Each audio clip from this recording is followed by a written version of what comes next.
Seja bem-vindo ao podcast do Inova Social. Eu sou Vitor Vasques e hoje nós estamos aqui com a mestre em Química, Naima Orra. Ela que é uma brasileira, hoje está na França. A Naima ela tem uma história muito curiosa que eu acho que quem pode contar melhor é ela mesma. Seja bem-vinda. Olá a todos os ouvintes, agradeço primeiramente o convite por participar do podcast Inova. Bem, estamos aqui para falar da cola, né? Realmente foi uma descoberta curiosa, como você disse aí.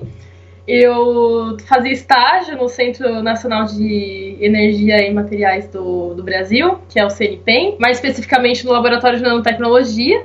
Eu trabalhava com a pesquisadora Rúbia Figueiredo Gouveia, podemos deixá-la de lado. Foi graças ao apoio de minha pesquisadora junto comigo que conseguimos desenvolver esse produto. E, bem, a gente trabalhava com látex e também com derivados do bagaço de cana, né, como a celulose e a lignina.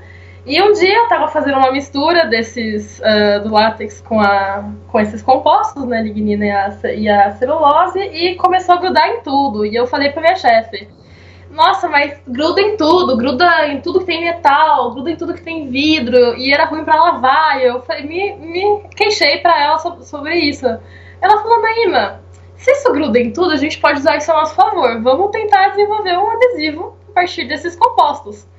E foi então que a gente começou a fazer um projeto mais para isso. Então a gente começou a ler as normas, né, para fazer ensaios mecânicos de adesivo.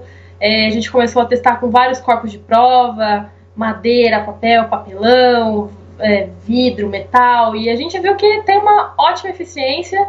E acabou resultando aí nessa patente que a gente depositou em maio desse ano. E a gente está muito feliz com toda a divulgação e todo o interesse que está tendo no nosso produto. Vamos dar um passinho atrás, na verdade? Vamos falar um pouquinho. Você estava contando que você estava fazendo estágio. Você era estagiária, né, lá? Sim, era estagiária. Como bom estagiária, você conseguia colar tudo, né? Exatamente. Sempre com o estagiário, né, que tá acontecendo alguma coisa errada, achou que era uma coisa que era um problema comigo, mas felizmente nesse caso foi uma coisa boa. Aí você tá fazendo estágio lá, mexer com esses componentes, era uma coisa que vocês não na época nem buscavam, né?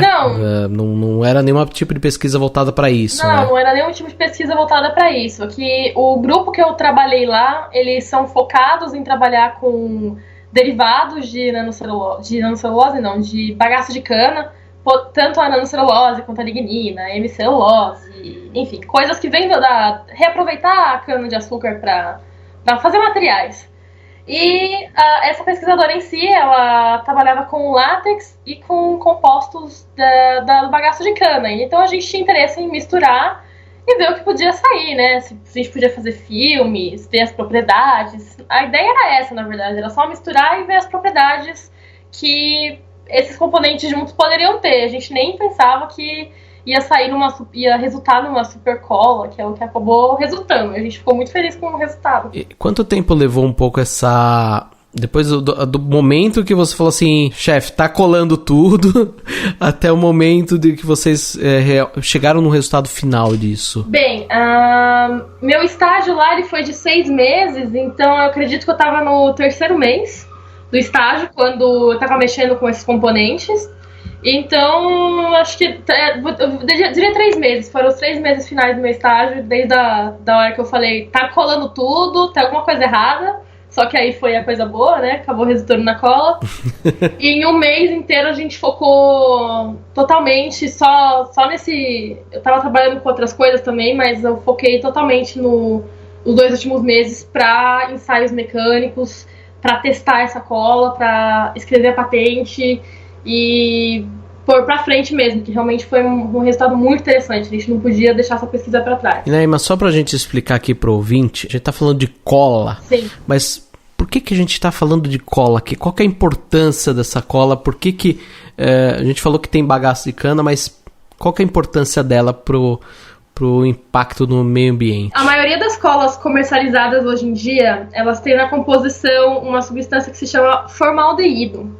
E esse formaldeído, ele é uma substância que tem um cheiro muito forte. Então, as pessoas quando aplicam essas colas podem ter fortes dores de cabeça. E dependendo da concentração do formaldeído, ele também causa problemas à saúde, né? Como ele é um componente cancerígeno. E tem até em outros países, não no Brasil ainda, mas em alguns países esse formaldeído já está começando a ser tirado das colas. As formulações não podem mais conter o formaldeído por conta do problema de saúde que ele pode causar. A nossa cola, ela não tem formaldeído na composição, então já é a primeira coisa muito interessante, seguindo, né, as tendências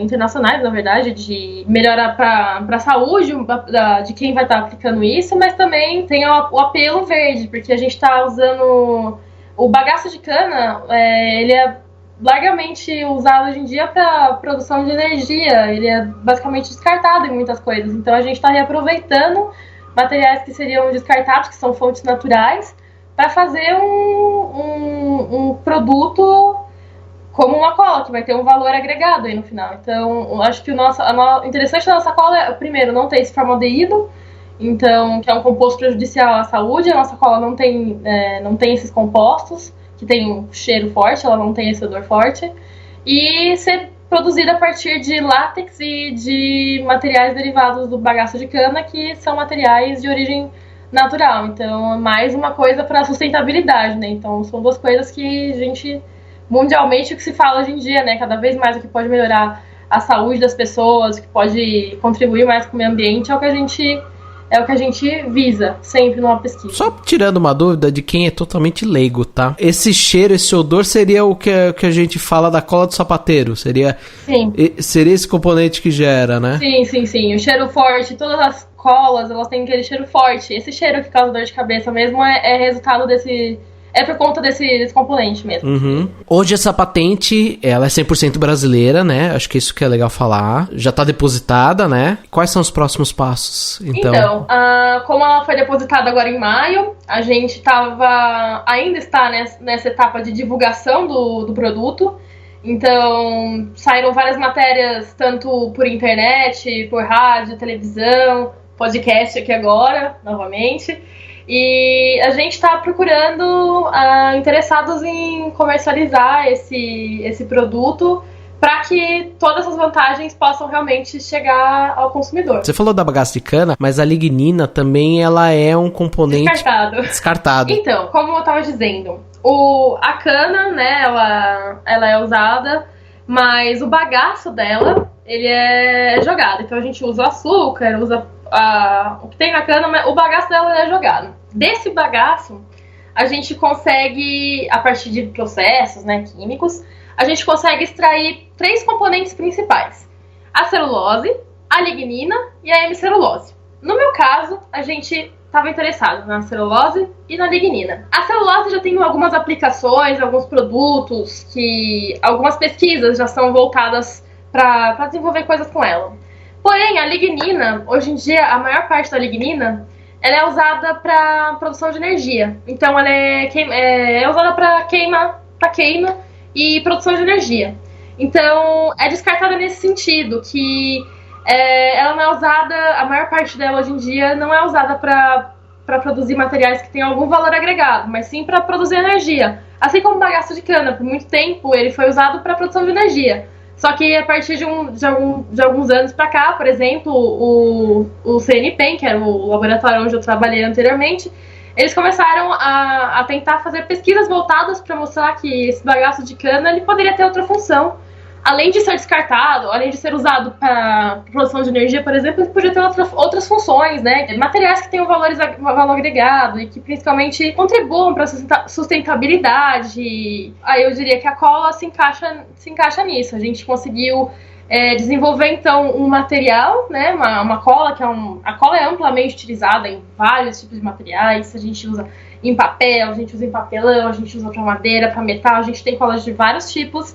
Então, usar um material que era basicamente usado para queima, para produção de energia, agora para uma cola, isso é muito interessante. Então, é nesse sentido que a gente fala que é descartado, que ele não era a primeira coisa, que ele não era usado para um material comercializado. Ele era usado mais para produção de energia, nesse sentido. E essa é a sua primeira patente? Primeira patente, estou muito feliz com tudo isso. Nem esperava que ia ter uma patente, na verdade, enquanto estagiária, mas tô muito feliz aí com que o meu trabalho com a Rúbia resultou nessa patente, principalmente nesse produto que é muito interessante. Eu principalmente, eu me interesso muito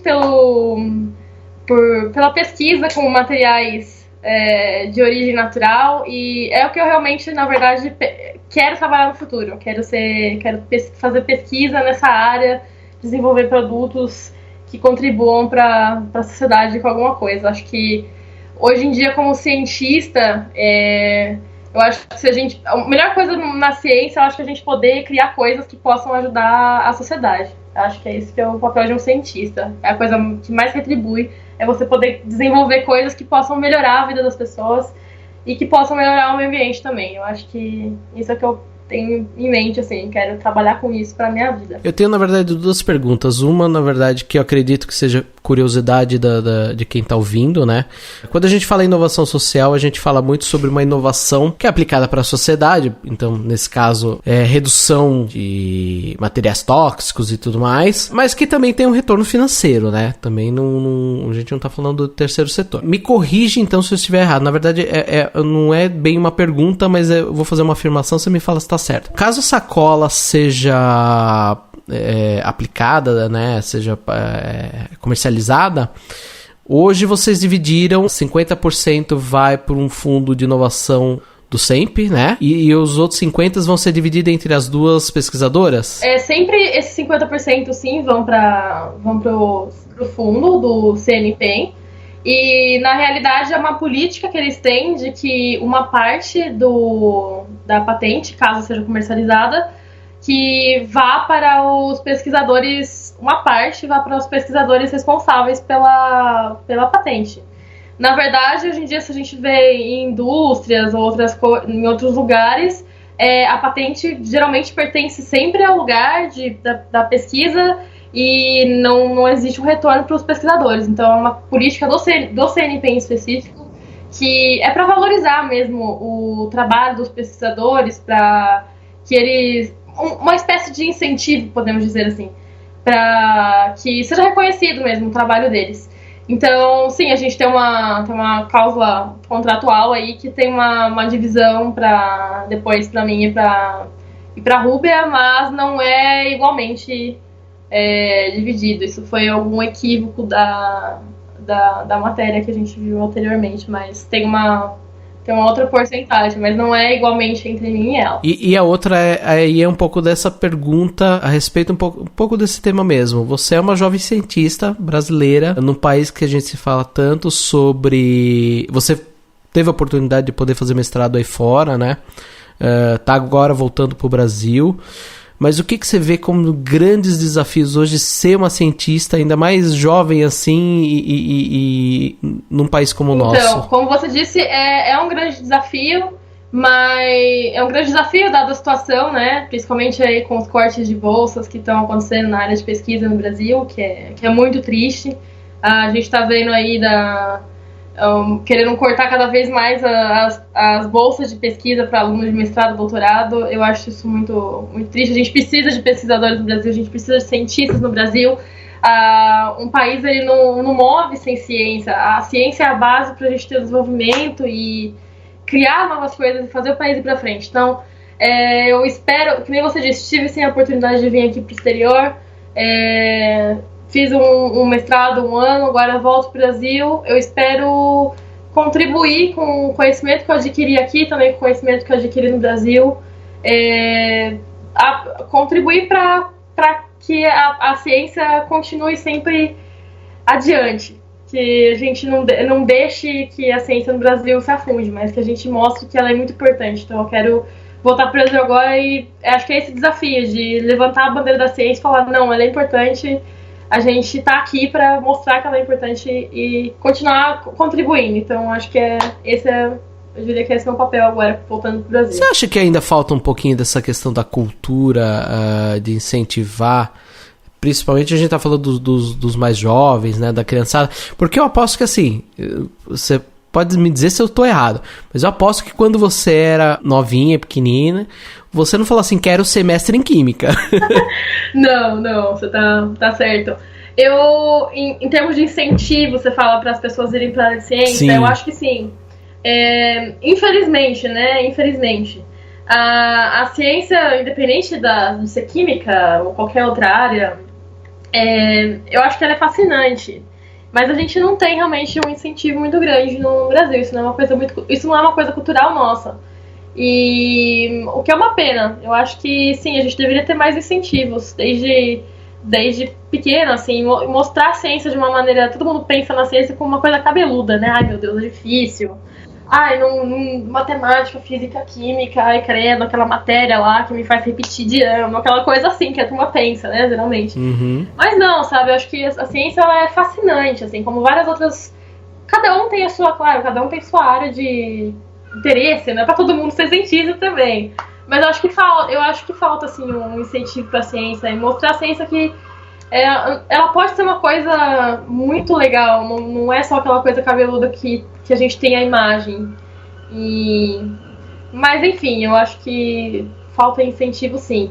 Mas agora, assim, tendo uma experiência fora do Brasil, eu posso dizer uma coisa: as universidades do Brasil, elas não têm nada a perder para as universidades aqui de fora. A nossa infraestrutura, ela é incrível. Eu estudei numa universidade francesa, estudei numa universidade no Brasil, e em termos de equipamento, em termos de infraestrutura, as universidades no Brasil não têm nada a perder para a universidade no exterior. Então, eu diria que no Brasil a gente tem potencialidade para ser tudo isso. A gente tem potencialidade para ter muitos cientistas, para ter pesquisa, para seguir adiante. É realmente, infelizmente, a questão cultural de não valorizar a ciência que faz com que o nosso país ele não vá tanto para frente nesse nível quanto os países no exterior, que tem um incentivo maior para a ciência desde cedo e tem um incentivo maior para a ciência. Eles apoiam a ciência, vê a ciência como a ferramenta que realmente vai botar o país para frente.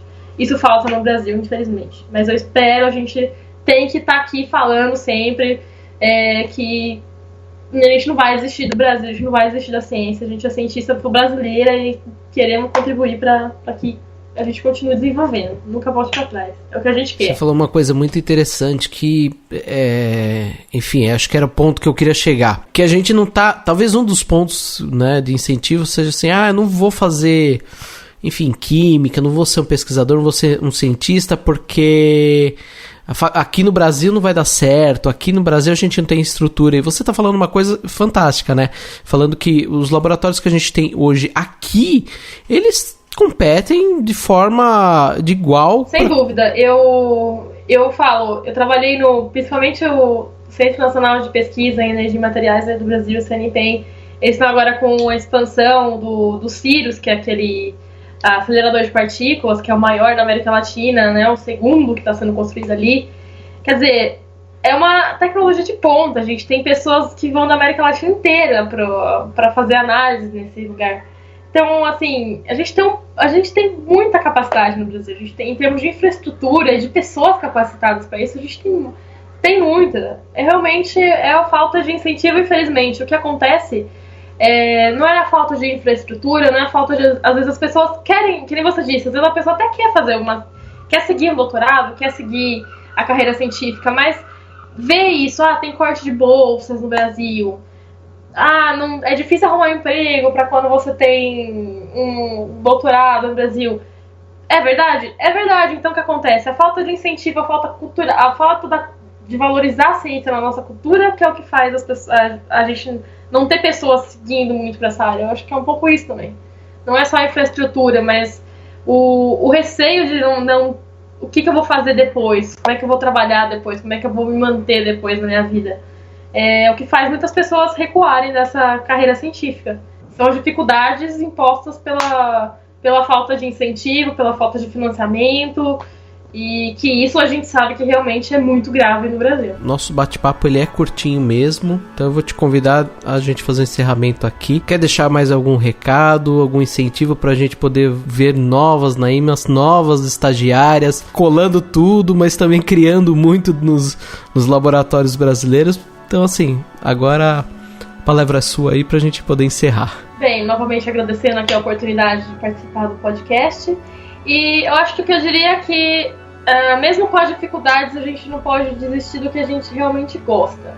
Eu conheço, assim como todas as dificuldades que a gente tem no Brasil para a ciência, só que eu sou apaixonada por química e eu não poderia viver em outra profissão além da que eu faço hoje. Então acho que isso deve valer para todas as áreas. Se você gosta de uma coisa muito que você faz, eu acho que você não pode desistir dos seus sonhos. Sempre siga atrás, que um dia você vai alcançar seus objetivos, seus potenciais, eles estão ali e você vai desenvolver eles. Então acho que é isso. Nunca desista dos seus objetivos. Muito obrigado pela participação. A gente vai ficando por aqui. E você, ouvinte, a gente se vê no próximo programa. Até lá. Tchau.